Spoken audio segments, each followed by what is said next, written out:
We're going to get started.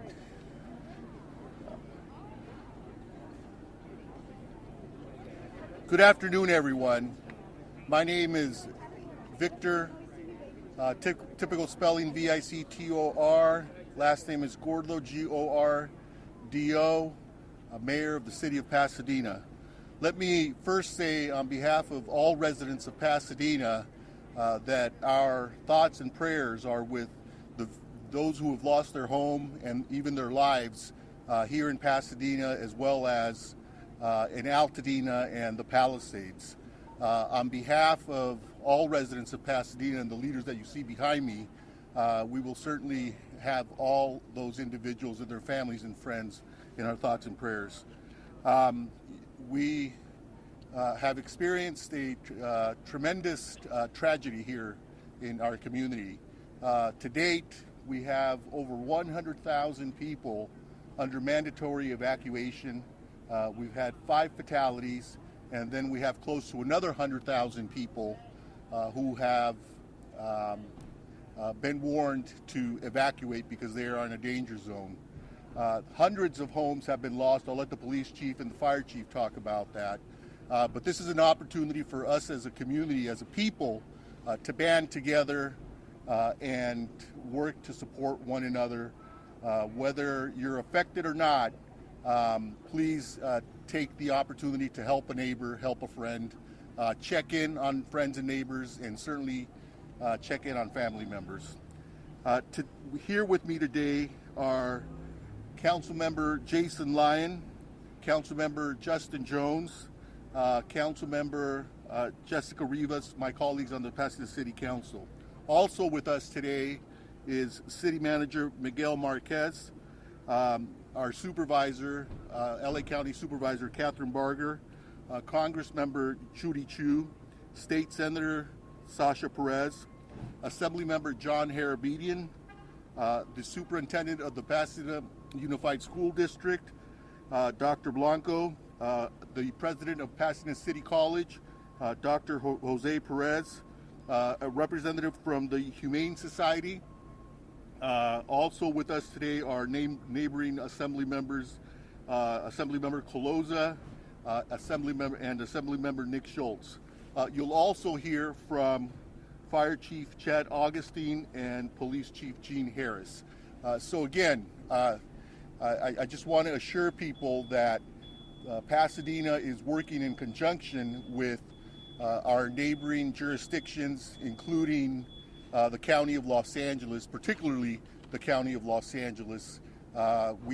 Supervisor Barger and I had the opportunity to sit down with the Governor of California this afternoon, not too long ago, maybe an hour ago, and the Governor has assured us that he will provide whatever assistance that we may request. And so on behalf of Supervisor Barger and I'd like to thank the Governor for coming, seeing for himself the devastation and committing the Guard and other resources to Pasadena. And so we will certainly be in touch. With that, let me, and I'll go over these points in Spanish at the end as well. Let me turn it over to City Manager Miguel Marquez. Good afternoon. My name is Miguel Marquez. Excuse me, Miguel spelled M-I-G-U-E-L, Marquez, M-A-R-Q-U-E-Z. I am the city manager for the city of Pasadena. It's been a brutal 22 hours here in Pasadena. My heart aches for all who lost their homes, their memories, and their sense of security. About 22 hours ago, we first learned of a fire in Eaton Canyon. As they always do, and despite the dangers, our first responders rushed to the scene. They found darkness, they found fire, and they found 80-mile-per-hour winds. Air support was not possible under those conditions. Our first responders did all they could under those brutal conditions to put out the fire, putting their own lives at risk to save others. They battled through the night, with more and more joining the fight as the night wore on. Our police officers went door to door, ensuring as many residents as possible were evacuated to safety, including many seniors and those with mobility limitations. They saved many, many lives in the last 22 hours. Their efforts were heroic. Our first responders, our Public Works Department who cleared the streets, Pasadena Water and Power who kept the power on and the water flowing throughout the night. Public servants from so many different agencies came together in the last 22 hours to keep as many people safe as possible. Together, many, many lives were saved. The battle continues, as does our resolve. We will put out the fire, and then it will be time to rebuild. In this community, we may get knocked down, but we always pick ourselves up. Many thanks to our first responders, our city staff, our city council, our county, state, and federal partners, our education partners, our nonprofit partners, our business partners, our partners in the media, and most of all, our residents. Thanks to all for once again stepping up and doing what needed to be done to keep people as safe as possible in the face of danger. We will not relent. We will heal. We will rebuild. These last 22 hours didn't bring us down. They made us Pasadena strong. Thank you. Next, I'll invite LA County Supervisor and our Supervisor, Catherine Barger. As I was standing here, one of our Altadena residents came up to me who's very active in the Rotary, and he lost his home. I'm hearing this time and time again. And as the mayor told you, we went up and took a tour, and it is surreal. It is without words that I can even explain to you what is taking place, especially in my district in Altadena, but also in the bordering area of Pasadena. My heart is heavy, but I have to say, and the mayor is absolutely correct, we met with the governor, who also met with the president, and resources, both financial, but also resources for boots on the ground, are here, and we're going to continue to fight this fight. But I would ask people, please, please, please, if you don't need to be in the area, we don't need you in the area. Recognize that when we drove up there, these are fires that are actively taking place as we speak. And there were many people that don't live in the area that just wanted to go up and take a look. We have fire personnel that is fighting this blaze, not only in Altadena, but also in the Palisades area. We need you all to work with us. And to those people that want to go up and loot, the full weight of the county will come down on you.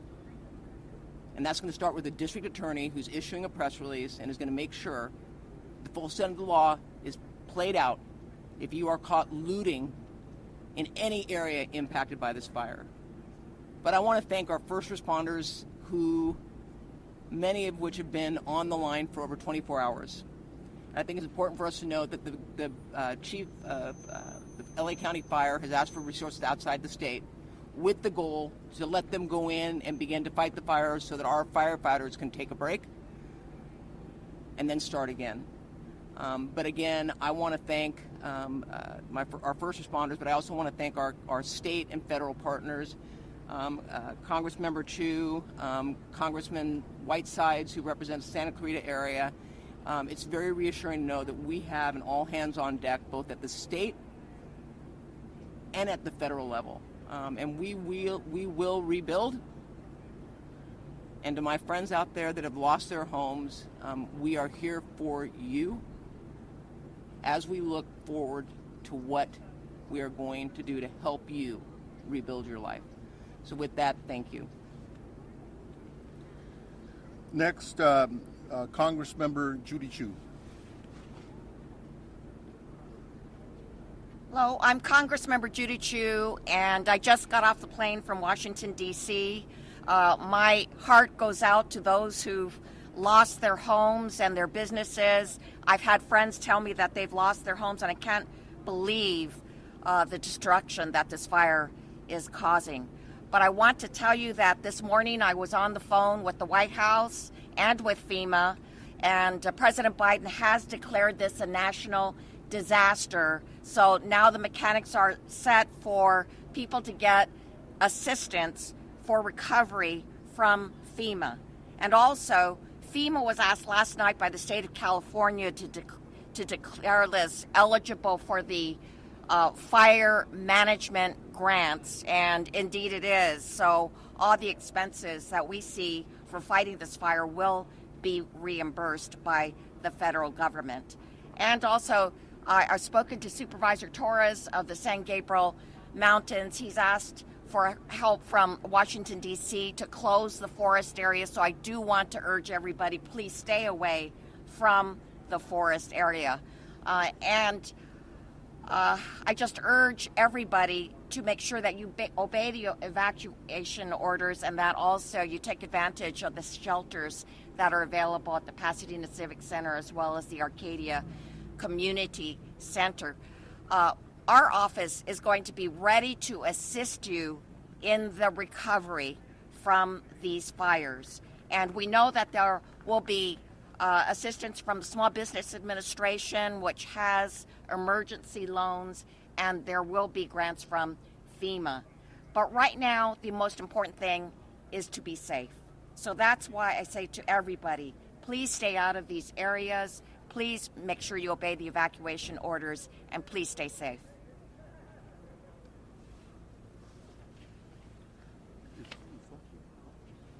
Next, State Senator Sasha Renee Perez.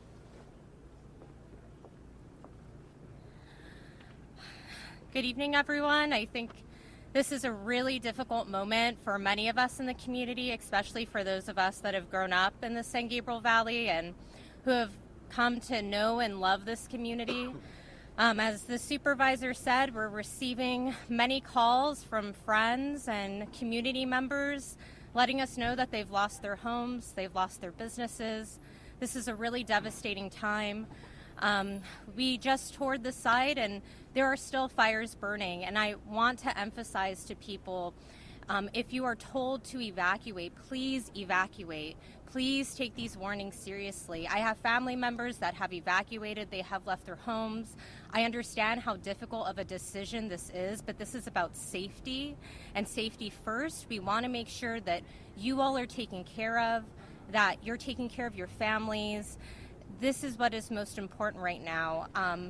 It is incredibly dangerous for individuals to be up there during the time when there's fires like this. This is a very, very dangerous time, so please evacuate, get somewhere safe, make sure that your family is safe.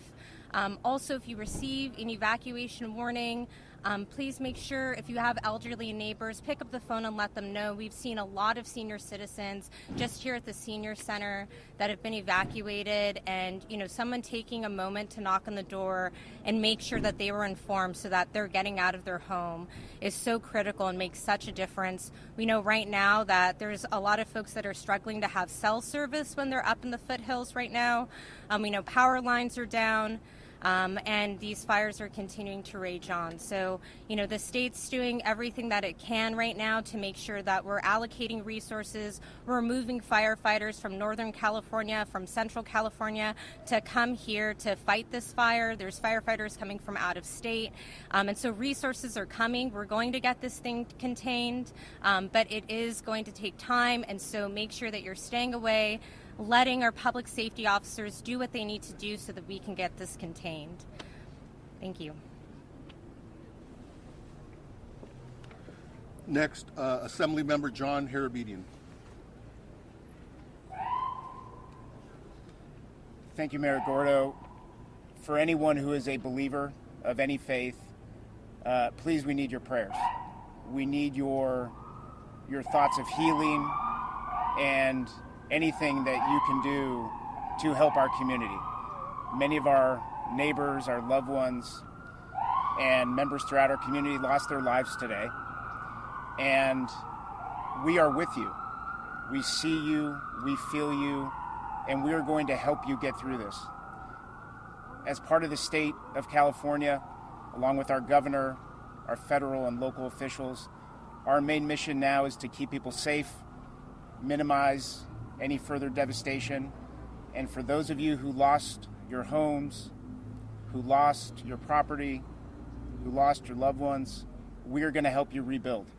We're going to do everything we can to fight for you every day, now this week, over the next couple months and years, to make sure you get your life back. And that is my promise. That is the promise of everyone behind us. But please stay diligent. Heed the warnings of our public safety officers, and please stay out of harm's way. Thank you to our men and women on the front lines, our first responders. We are not out of this.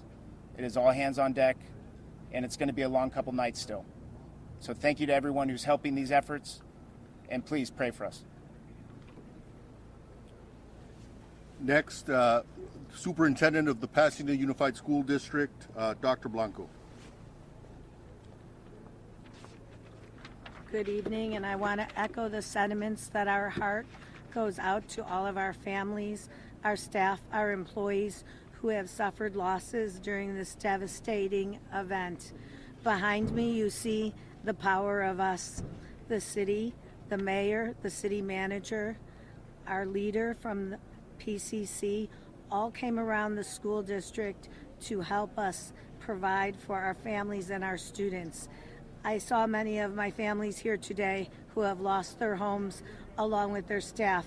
Thank you for being here with them, and thank you for supporting them. Our schools are going to remain closed for the rest of the week. We are continuing to assess the damages at our school. Our maintenance and operation team, along with our police department, the sheriffs, and our fire department, have been assessing our buildings. Our preliminary assessment results show that the fire has substantially damaged 5 campuses. While most of them are in good condition, we have confirmed these 5 campuses in Pasadena. Elliott's Arts Magnet School is damaged. Franklin Elementary, which was closed in 2020, has damage of about 80%. 3 campuses that house other schools have sustained damages: Edison, Loma Alta, and Noyes. Please note this information is preliminary. The fire is not contained, and some of our schools still remain in the path of the fire. We're working together with our city partners to do everything we can to preserve our schools. Our next steps are recovery. We're planning for recovery as we respond to the emergency, as we know our families are dependent on us. Public education is the bedrock of democracy. We learned that in COVID, and we will be here to help our families and our staff get through what is happening in our city. Thank you. We're deeply grateful for everything that you all have done to help and support us. Next, President of Pasadena City College, Dr. Jose Gomez. Hi, I'm Jose A. Gomez, Jose A. Gomez, Gomez. Over the last 24 hours, our hearts have been broken by what has transpired. We have lost our peace. Although Pasadena City College has sustained minor damage, our hearts and our prayers and our thoughts are with our greater community. We are so grateful at Pasadena City College for the incredible leadership that the city of Pasadena and all of our legislators and all of our elected officials have provided, not just to our college, but also to our community. The campus will be closed, and we will not be having classes until next Monday. We will resume regular schedule and classes on Monday, if possible. Of course, it's a very fluid situation. But more importantly than that, we have activated much of our campus community in support of our partners and our greater Pasadena San Gabriel Valley family. Our emergency management response team has been deployed here to the convention center to help the city. We have our nursing staff who will be arriving soon to help our city Department of Public Health. And in partnership with our Superintendent of Pasadena Unified School District, Dr. Elizabeth Blanco. We are also serving meals to our PUSD families at Pasadena City College. We are here to help in any way possible, and we of course appreciate all of your support and all of your help. Pasadena and the San Gabriel Valley has been an amazing partner to PCC, and we are here to be an important and critical partner to the communities that we serve. Thank you. Next, from the Humane Society, Dia DeVernit. I'm Dia DeVernit, President and CEO of Pasadena Humane. We're a nonprofit animal welfare organization and shelter serving Pasadena and 10 surrounding areas, including Altadena, which has been very hard hit by this fire. And our hearts really go out to all the people who have lost their homes and their pets in this disaster. We recently just heard from one of our board members who lost her home with her 2 cats in it. I'm sure we're going to be hearing more stories like this in the coming hours and days, but our primary focus has been over the past 24 hours to assist people who have been safely evacuating with their pets and need a place for their pets to go. So we've taken in over 250 pets in the past 24 hours, and we have been working today to coordinate with shelters throughout the state to help take the animals that are already in our shelter to make room for more animals who are coming in.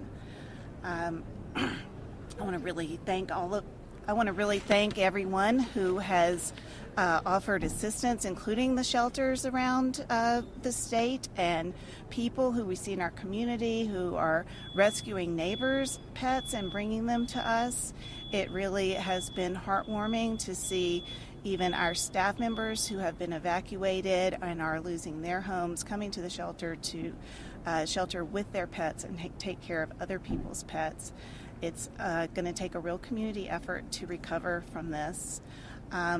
We've had lots of inquiries from people wanting to help. We're taking names of those who would be interested in fostering animals as we get more animals in.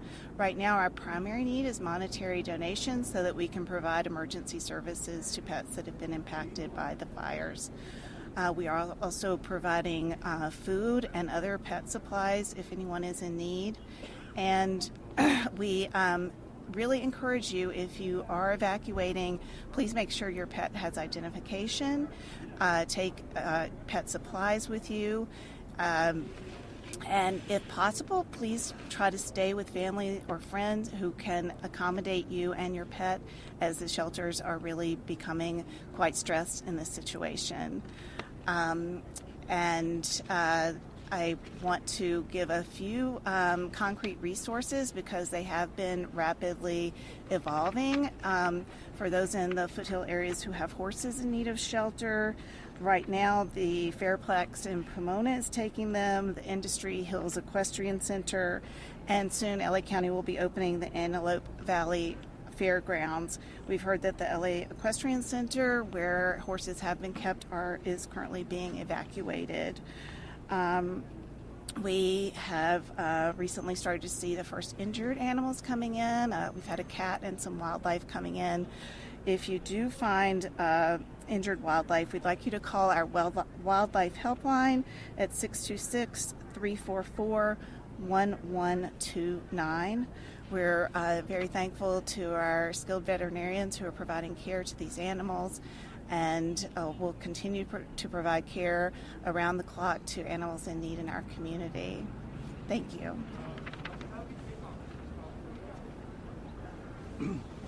Next, because this is still an active fire with very little, if any, containment, I think it's important to hear from the fire chief, and our fire chief is here with us, Chief Chad Augustine.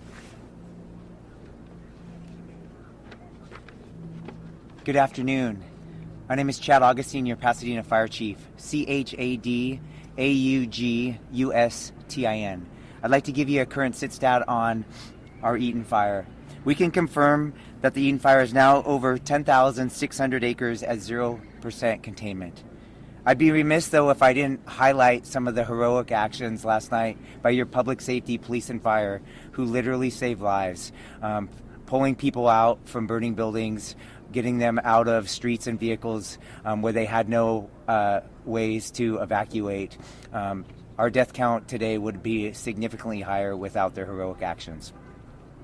We currently have 60 strike teams requested and 750 firefighters working on this incident. We're in a unified command with multiple agencies to include law, LA County Fire, LA County Sheriff, and Angeles National Forest, along with Pasadena Fire. We have strike teams committed from all over the state and as far as Arizona coming to assist us. Multiple structures have been damaged or destroyed as this wind-driven fire had wind gusts of 70+ miles per hour. We had spotting of embers 2 to 3 miles ahead of the fire. I can confirm tonight that we have somewhere between 200 and 500 structures damaged or lost. We really need, as it becomes safe to do so, and we get a better handle on this fire, we need to come in and be able to survey the damage to get an exact total of number of structures that have been damaged or completely lost. We continue to be in red flag conditions, and we expect that to be through Thursday with variable and high wind speeds, thankfully not as strong as what we saw last night. We are encouraging people to stay updated as the weather can continue to change very rapidly. Please, if we issue an evacuation order, heed our request. Be prepared, have your go bag, and immediately evacuate. Thankfully, the current forecasts allow us today to start getting aircraft in to fight this fire. Since around 10 a.m., we've had aircraft doing water drops. With the goal of limiting the fire spread, we will come behind those water drops with hand crews and fire engines to get a containment line around this fire. We expect, with favorable conditions over the next couple days, to start making good progress on this fire. And with that, I'll turn it over to the police chief. Chief, we take a question on the statistics and the current situation with you have your firefighters. How are they holding up over the past 22 hours? Yeah. They're exhausted. We need those reinforcements coming in, but they've done incredible work. Where they've, an example is crews that fought 15 house fires over a 28-hour period. They didn't save any of them, but they prevented 2 or 3 blocks away from burning down. So great work, not just from your Pasadena fire, but throughout this entire region. Yeah. Strike teams. What's the status of that? How long before? Yeah. Great question. So we have multiple strike teams have arrived. We're in the early 15-ish strike teams, and we expect over the next 24 hours we'll be close to 50. Even some of the Arizona strike teams should be here by this evening. Can you talk about resources being stretched? I know that this morning, I was looking at some of the fires. There were maybe 1 or 2 firefighters on scene only because it appeared not to have the resources. Everybody stretched to a minute. Can you talk about that? Yeah, sure. I would be kidding all of you if I said we didn't have resources stretched yesterday, right? It's a rarity that you have 2 major brush fires in LA County like we did yesterday with the Eden Fire and the Palisades, let alone the multiple other fires that we saw. So we had an extreme drawdown from with LA County Fire, and they are our biggest partner. Even with their drawdown, they sent us a lot of resources last night, which was really helpful. It's unfortunate with the wind gusts that we had, up to 70-mile-an-hour winds, they had to ground their aircraft last night. But we really relied on all of LA County to bring us resources, and then with the mutual aid requests from up and down the state. Did that answer your question? Thank you. One more. I wanted to ask about, you were inside the fire zone and multiple residents had talked about a lack of water pressure or a lack of water at all in trying to fight the fires. There's a similar situation in the Palisades, and they said it was due to the amount of water usage at one time. Is this what you were seeing? What was the situation there? We saw it firsthand as well. Why was this the case? Is this going to be a problem for? Yeah, when you have multiple fires multiple city blocks on fire with, I'll throw a number out, 100 fire engines flowing water. We are gonna stretch our water system. On top of that, we had a loss of power temporarily, which impacted our water system. But I'll be clear, we could have had much more water. With those wind gusts, we were not stopping that fire last night. Those erratic wind gusts were throwing embers for multiple miles ahead of the fire, and that's really what caused the rapid spread of this fire. Sir, where specific the fire start?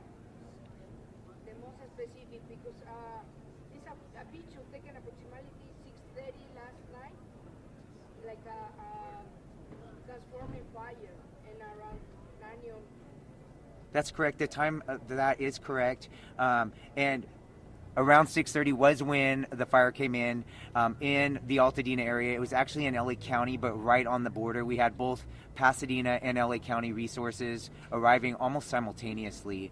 And then, of course, the fire quickly moved into the Pasadena city limits. So 10,600 acres on fire, 0% containment, hundreds of homes destroyed. What can you say to the communities that you have a handle on this? Yeah, what gives me hope is when I look at the trees and bushes around here. Last night was incredible, right? It was like something that most of you have probably never seen. Tonight we have very mild wind conditions where we can get aircraft and a ton of additional resources getting their hands around this fire. That's what gives me confidence that we're going to get a handle on this fire. Before, why don't we bring the police chief up, and then you can ask questions of both chiefs. Can we talk about the cause of the fire, and if there are others? We know that there are several fires burning. Are any of these connected to maybe arson? The cause, you're going to love my generic answer, but the cause is under investigation, right? We have multiple fire investigators as well as fire and arson investigators from LA County and local resources investigating that. We need to let them do their good work so that we can come up with an accurate cause and origin. We'll ask the chief to stay here for more questions, but in the meantime, because this also involves a public safety situation and neighborhoods that have been evacuated and homes, the message I want to reiterate is don't even think about it. Don't think about coming to loot any of these properties in Pasadena or Altadena, because the Pasadena Police Department, as well as the LA County Sheriff and resources from the state of California, will be out there patrolling and protecting these neighborhoods. With that, I'll turn it over to our police chief, Eugene Harris, to provide you more facts and details. My name is Gene Harris. I am the police chief for the city of Pasadena. Gene is Gene. Last name is Harris, Harris. Last night at the beginning of this incident, first responders from the city of Pasadena responded to the area of this event primarily on a safety mission. But when they got there, they rapidly found an escalating fire that was growing rapidly with the wind gusts, and it turned into a rescue evacuation scenario. Those first responders acted heroically by going in and either evacuating or rescuing numerous folks that are now housed in this building behind me. It was nothing short of heroic, and as they got there, it rapidly turned into that type of mission. So we had people from our police department, our fire department, certainly reached out into our Area C partners, local, state, and county folks that came to assist, and it took all night to get folks rescued or evacuated from their homes, and that effort was robust in that end. We also reached out beyond our county into other counties. We had some other agencies roll assets to us that could help us solve this problem, and they are still on scene at our command post as we speak. As you heard said, this is an active scenario from a law enforcement perspective. You've heard all of the fire circumstances and issues. I'm going to talk a little bit about what we in law enforcement are doing in this incident. As I said, it started out as a evacuation and rescue mission. It is now going to transition for law enforcement into a protection and community safety mission. And we will be staunch in protecting the community and protecting the homes of those folks who've had to be evacuated. We will have numerous folks in and around the area upwards of 150 officers at any one time in and around the city handling all of our regular patrol efforts, but certainly focusing on making sure that the homes and the property around the burn area is secure. We will be staunch in that effort. If you have, and this is a message to the community, if you have a righteous reason to be there, declare that reason to law enforcement personnel and we'll assist you. If you don't have a righteous or legal reason to be there, expect to be challenged and we will deal with you accordingly. The idea here is we want to make sure that we protect the people in this community, we protect the sanctity of these people's homes, and we will do that without fail. As you heard the mayor say, don't come here if that is the mission, if that's what you plan to do. You will run into somebody in one of these uniforms, and we will take care of that situation. So ensure that we are going to be staunch and very stern about the way that we're conducting this protection mission. I want to end it by simply saying the first responders in this city are second to none. Those partners that responded to help us really stood up, and you've got some really good elements that came out here to support this community and make it safe. So we will have ongoing and sustained operations. There will not be any lessening of operational capability for emergency services. We might find that some of the regular services will be out. We've put some information out on that for social media and on the media to make sure that people understand that we may not have the counters open and some of those things for regular services. But all emergency services will be dealt with without any lessening of services or impact. So with that, I'll turn it back over to the mayor. Now we can open it up to questions from any of our speakers that you may have. I can do Spanish now, or we can do one-on-one. Mayor, can we ask the chief about the looting situation? Was instances of looting, did that happen here at the Canyon Fire? I mean, what was the situation here that makes you speak so forcefully about any activities that might happen in the fire zone? Well, the forceful nature of my delivery is really designed to impact what our caring is for this community. It's a community caring mission. We haven't had any incidents of looting, and we don't want any. And so the message is, don't come here if that's what you plan to do. You're going to run into one of us, and we're going to be staunch in that effort. So we haven't had anything yet, but we're trying to expect the unexpected and get in front of these types of things.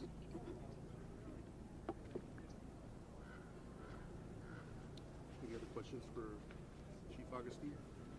Chief, there were a number of significant spot fires that broke out not only in the hills but along Lake Avenue, for example. Several buildings caught fire at once. Do you anticipate any of that tomorrow? I do not. Right? We're still in a very active incident, right? And we have a dynamic fire that has 0% containment. But what caused a lot of last night's issues was the dynamic winds. Wind gusts of 70 miles an hour and very erratic winds. 2 in the morning, they changed direction heading westward, and we ended up having evacuations all the way to Glendale. So do I expect a risk of fire spread tomorrow? Yes. Do I expect erratic fire weather like we saw last night? No.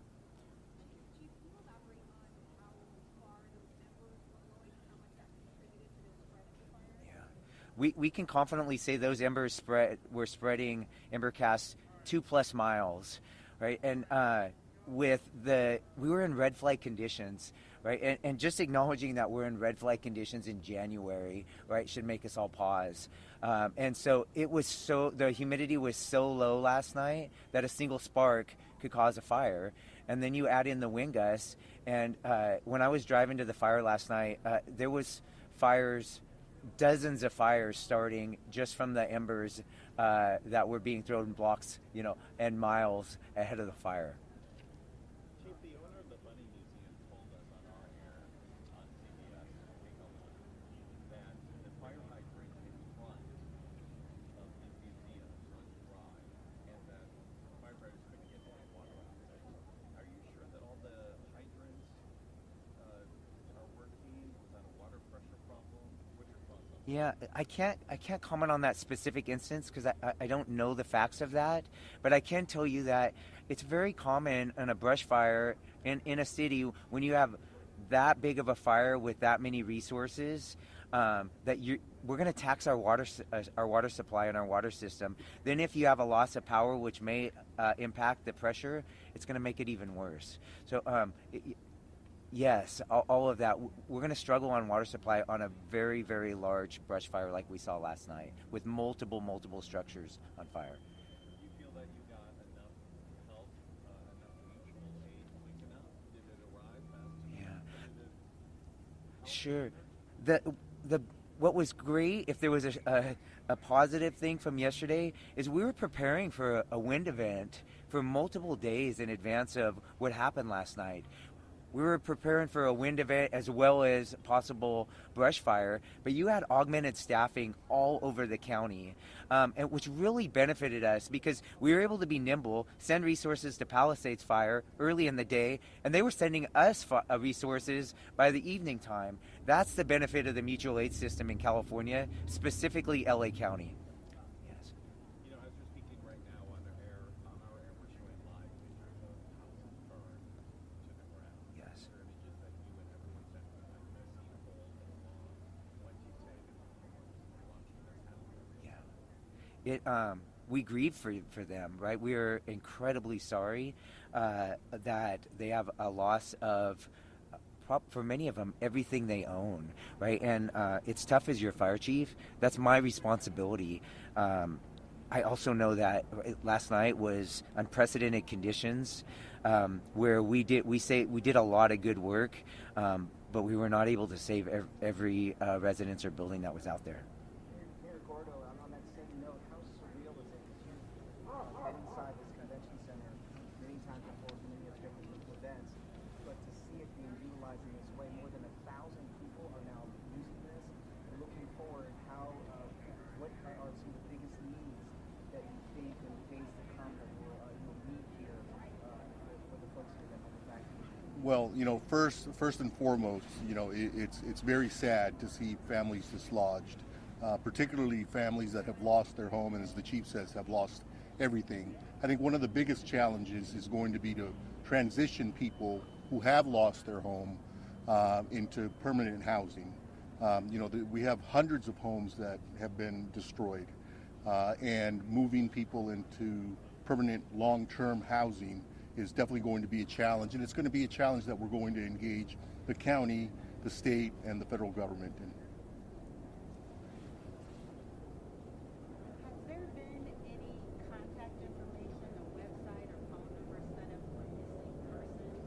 So if a family member, if someone in the area was evacuated, the family's out of state or out of county, how do you track down your loved ones? Well, the standard 911 will be efficient enough to get us to the numbers that we need to get you. I would suggest that you make that call. To me, that stands to be an emergency, so let's do that. You can also contact our business line, and we can get you to the right people that can guide you in. If you think that your folks are at our evacuation center, which is right here behind us, we have plenty of staff that are here that can help you ID any family members or friends that might be here. I don't know that off the top of my head, unfortunately, but we can get that on our website.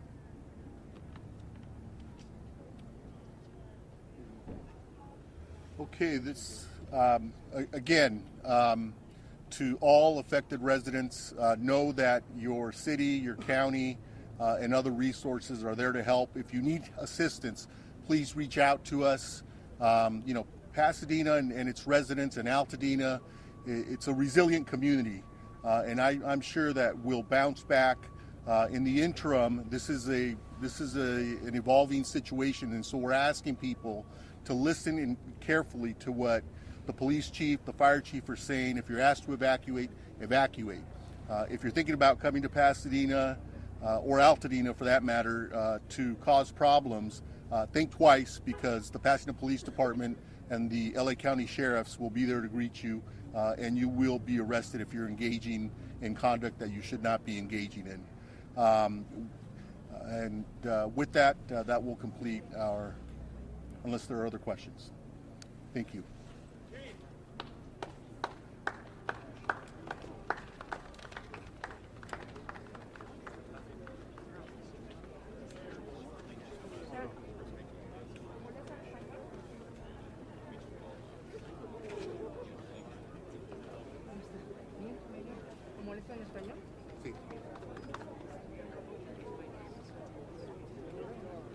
Véngase para acá.